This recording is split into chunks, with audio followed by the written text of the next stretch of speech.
Welcome to Blue Talks.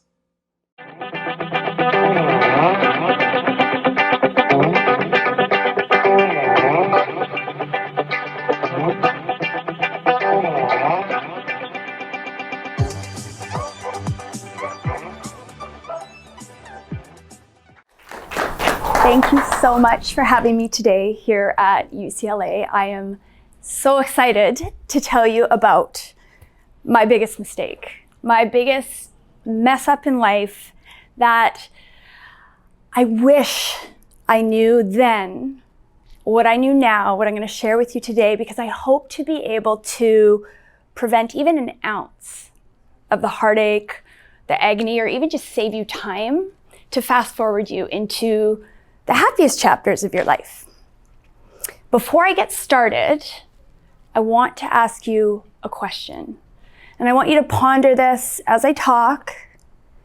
Just think how it applies in your own life. But I want to know, what will you do when the worst thing happens?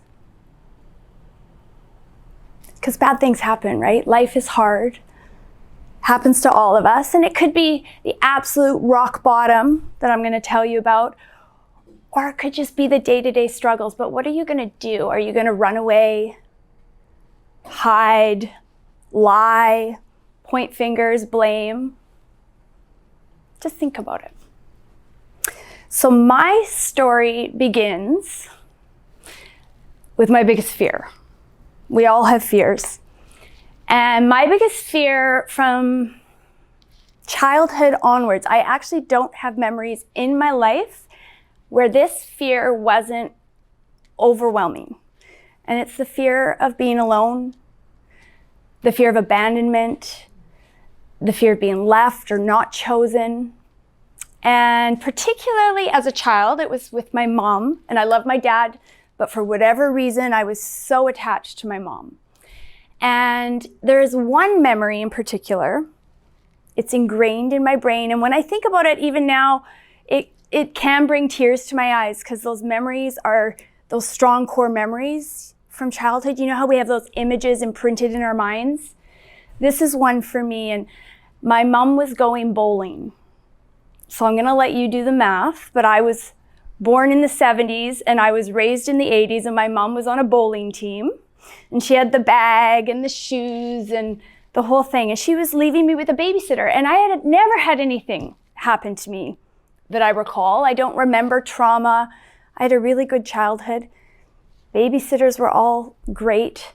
But she was leaving me with a babysitter, and I did not want her to leave. I was petrified. And I can remember standing at the basement door, like my fists in my mouth, the snot, the tears running down my face, begging her to stay, as I always did. And of course, she went bowling for what, like an hour or two? But it's still, to this day, sits right here. So think about what that is for you, right? We have these memories from our life that we carry with us.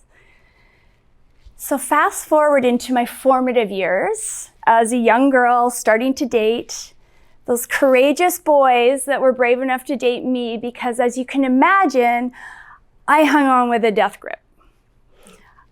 I was the definition of clingy, because what would it say about me, or what would it mean to me if they chose to leave, if they didn't want to be in that relationship anymore? It scared me. And then I got married. So it was in my first marriage. Yes, I am divorced. I'm the relationship coach that has been divorced, but I'm happily remarried to my husband, Justin. So grateful for him. I call him my favorite husband. But I am curious if you know the statistics on divorce. I love talking about this because it makes me feel better about myself, right? Statistics today say that more than 50% of marriages end in divorce.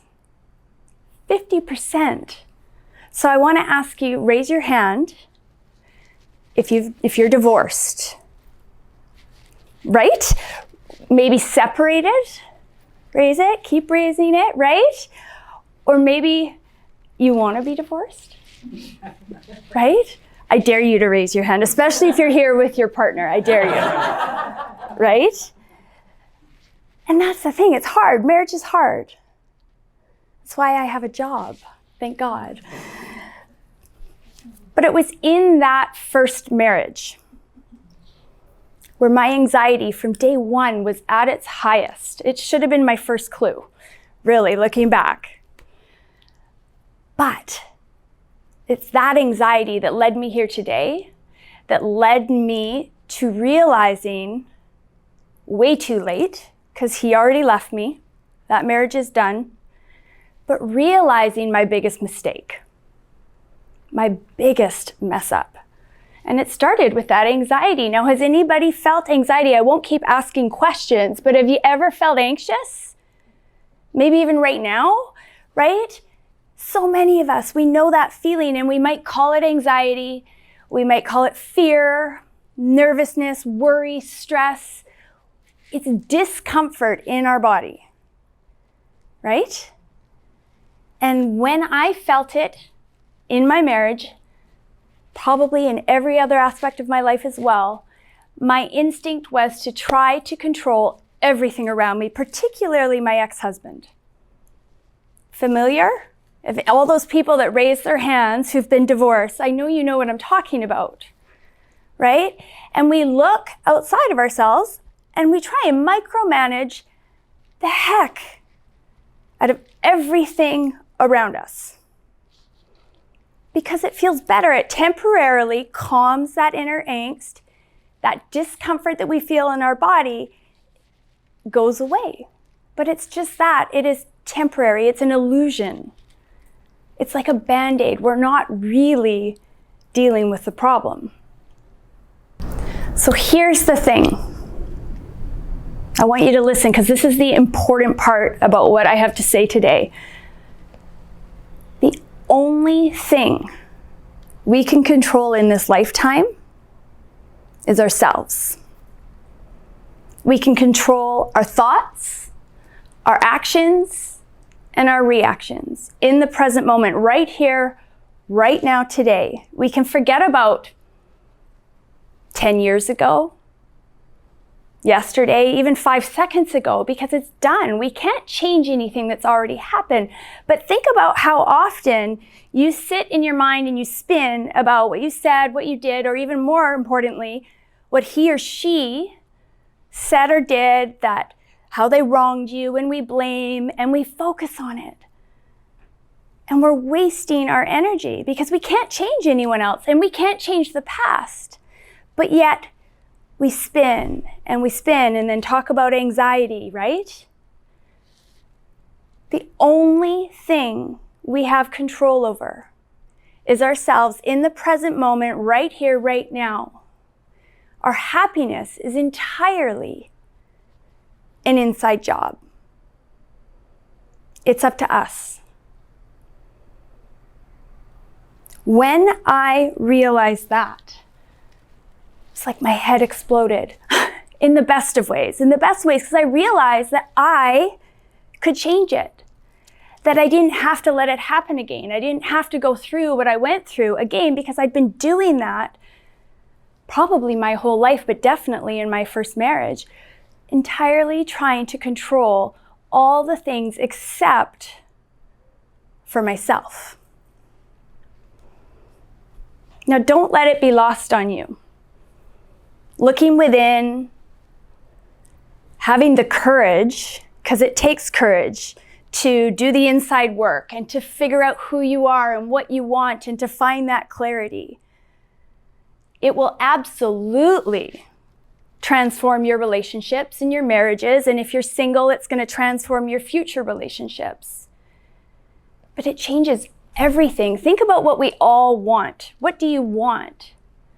We want happiness. We want maybe a happy relationship, a healthy relationship that lasts, where we don't get divorced and we're not fighting.